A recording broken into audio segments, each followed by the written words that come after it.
Hi everyone out there on the World Wide Web. This is Private Eye PR speaking, and I'd like to give you something to chew on.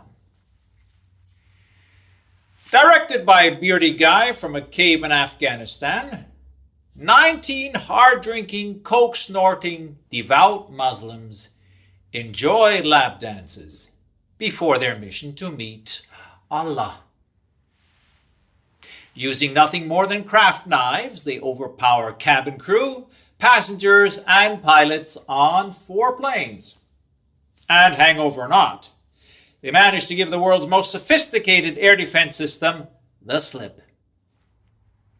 Unfazed by leaving their How to Fly a Passenger Jet guide in the car at the airport, they master the controls in no time and score direct hits on 2 towers, causing 3 to collapse completely.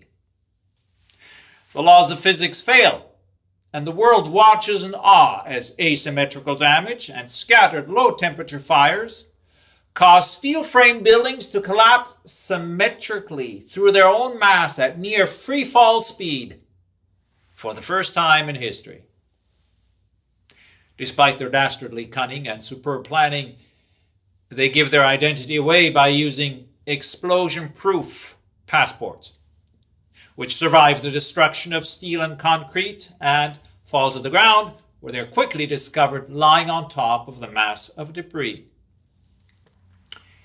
Meanwhile, in Washington, Hani Hanjour, having previously flunked Cessna flying school, gets carried away with all the success of the day and suddenly finds incredible abilities behind the controls of a jet airliner.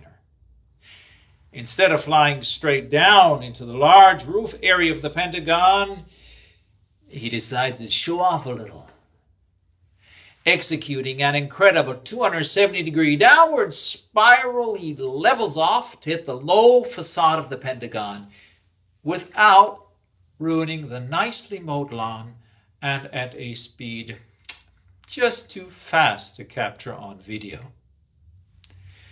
In the skies above Pennsylvania, desperate to talk to loved ones before their death, some passengers use sheer willpower to connect mobile calls that would not be possible until several years later. And following a heroic attempt by some to retake control of Flight 93, the airliner crashes into a Pennsylvania field, leaving no trace of engines, fuselage, or occupants, except for the standard issue Muslim terrorist bandana. During these events, President Bush continues to read The Pet Goat to a class of primary school children. And in New York, World Trade Center leaseholder Larry Silverstein blesses his own foresight in insuring the buildings against terrorist attack only 6 weeks previously.